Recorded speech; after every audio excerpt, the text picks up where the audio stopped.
કડી પંચાયત પાસે ગેસની લાઇનમાં આગ ભભૂકી ઉઠી।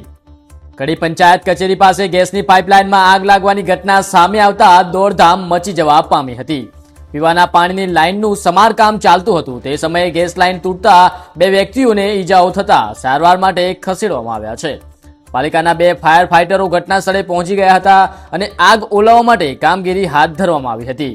આગના લીધે 2 ઝાડ બળીને ખાક થઈ ગયા હતા જ્યારે એક જેસીબી પણ આગની ઝપેટમાં આવી ગયું હતું।